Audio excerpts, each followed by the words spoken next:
तो लाली के संबंध में जो मैं बता रहा था, उसमें खास तौर से सिर्फ ये बात समझने की है हमें आप लोगों को कि वास्तव में लाली जो है वो भगवान की परमात्मा का एक अद्भुत स्वरूप है जो अदृश्य सत्ता के रूप में दिखाई पड़ रहा है।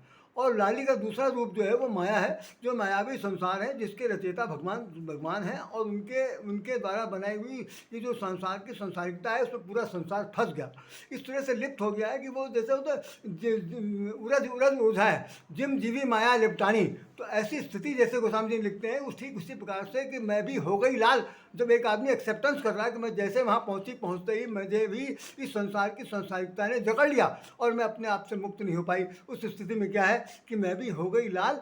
लाल होने के बाद हमने जो निष्कर्ष निकाला, तो मैंने क्या किया कि मैंने भगवान से प्रार्थना की, हमने कहा कि आप मुझे अपनापन दे दीजिए। तो इसीलिए लिखा हुआ कि मैं भी हो गई लाल, लाली देखन मैं गई, मैं भी हो गई लाल। और किसको देखने गई थी? अपने लाल को देखने गई थी। तो लाल को देखने के बाद वो लाल नहीं हुई, लालिमा उसके जीवन में, कबीरदास जी के जीवन में लालिमा का कोई भी प्रभाव नहीं पड़ा, बल्कि वो राममय हो गए। ये इसका एक मांत्रिक एक प्रकार का आंतरिक भाव है।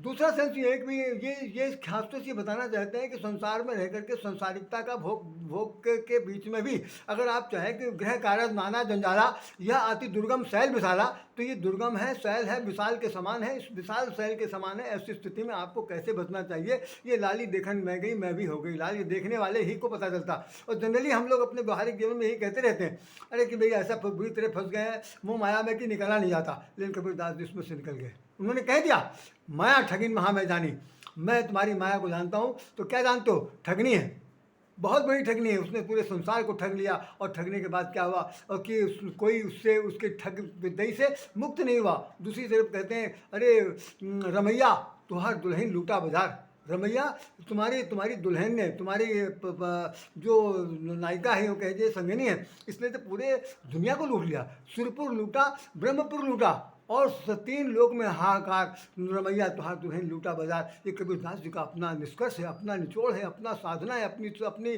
शोध ग्रंथ का स्वरूप है। और उन्होंने इस प्रकार से बहुत कुछ लिखा सुना। और यहाँ तक आपको लिखते हैं, एक जगह पर वो लिखते हैं कि बहुत सी बातें, जितनी भी संगतियाँ थी समाज की, हम कहाँ तक वर्णन करेंगे, 10-10 3-3 मिनट का ये वीडियो बन रहा, इसलिए मैं बहुत कुछ बात तारतम्य नहीं कह पा रहा हूँ। जैसे आप एक चीज़ देख लीजिए, उन्होंने कहा, बुरा जो देखन मैं चला, बुरा न मिल गया कोई, जो दिल खोजा अपना मुस्सा बुरा न कोई। एक दिन कबीरदास जी अपने घर से निकले पड़े। उन्होंने कहा कि देखें, सब लोग एक दूसरे को बुरा बुरा कहते रहते हैं, हम बुरे हैं, भले हैं, हमको भी तो कुछ लोग कहते होंगे, चलो वो देखते हैं। पूरे सुबह से लेकर शाम तक सब जगह जाते रहे और सबको ढूंढते रहे, कोई उनको बुरा आदमी मिला नहीं।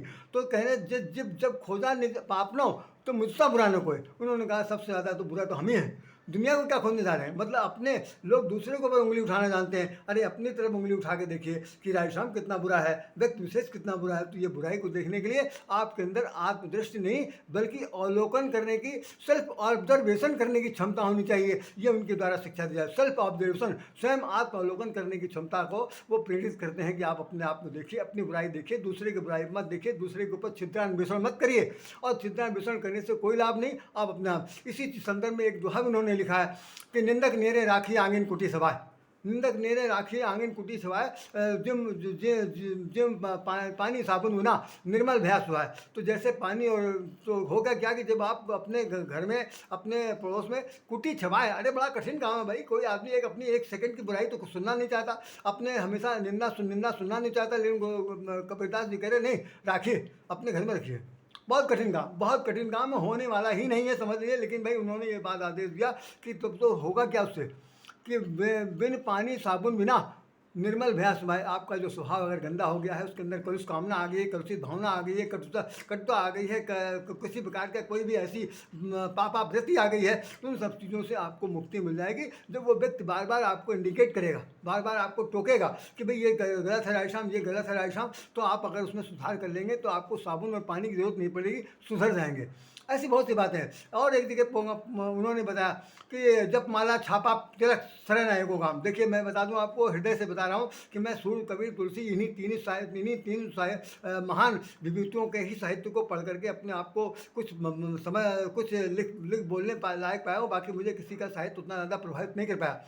कबीरपंथी विचारधारा से मैं बहुत ज़्यादा प्रभावित हुआ हूँ, इसलिए मैं बता रहा हूँ कि उन्होंने लिखा है, जब माला छापा तिलक शरण आए को काम। अरे ऐसा 111 का टीका लगाना, त्रिपुंडधारी बन जाना, उसके बाद कोई कुछ नहीं करने, जितना ज़्यादा उसकी इसकी आड़ में बुरा भला हो रहा होता है। गोस्वामी ने लिखा है, जाके नक अर्ध जटा विशाला ते तापस कलयुग कलिकाला। गोस्वामी जी लिखते हैं, जिनके लंबी लंबी जटाएं दाढ़ी है, ये वो सब बने घूम रहे हैं, गिरवा बस्ते धारण कर रहे हैं, वो सबसे ज़्यादा बदमाश है। तो जाके ना को जुटा विशाला ते कलयुग कलिकाला, ऐसे लोग मिलेंगे तो कलिकाल में तमाम सारे लोग हैं, उनको सिद्धक कहा जाता है। तो कबीरदास ने भी टिप्पणी कर दी कि बिल्कुल नहीं, ये ऐसे लोग हम तो उन्होंने जब माला छापा तिलक, आप माला माला जपते जा रहे हैं, दूसरों को दिखाते जा रहे हैं, और तिलक लगाए हुए हैं, और तिलक तिलक का कोई मतलब नहीं निकलता, इसलिए बिल्कुल बेकार। मैं भाई साहब आज देखिए, मैंने अपने अपने कार्यक्रम में अपने इस वक्तव्य के बीच में टीका बिल्कुल नहीं लगाया, क्योंकि मुझे भी उनकी बात का कतई खंडन नहीं करना है, और हमने कहा भाई अच्छा ज़रूरी है, इसलिए मैंने अपने मस्तक पर लगा लिया है। बाकी तो मैं कहता हूँ, जैसे उन्होंने कहा कि जब माला छेड़ से, तो ऐसे माला जपने के लिए उन्होंने कह दिया कि माला फिर चुक गया फिराना मन का फेर। अरे माला फिरते फिरते इतना दिन गुजर गया, अभी तक तुम्हारा तुम्हारा मन का फेर मिला ना, फिरा ना मन का फेर। तुम्हारा मन का जो फिरना था, तुम्हारे मन का जो घूमना था, चारों तरफ चक्कर लगाना था, यहाँ वहाँ भटकना था, वो फिरा नहीं, अर्थात उलट के नहीं आया, पलट के नहीं आया। तो क्या करो, कर का मन का डाल दे, हाथ में जो लिया हो वो मन का उठा के फेंक दो, तुम्हारे बस का बिल्कुल नहीं है। तो क्या करना है, साधना करनी है।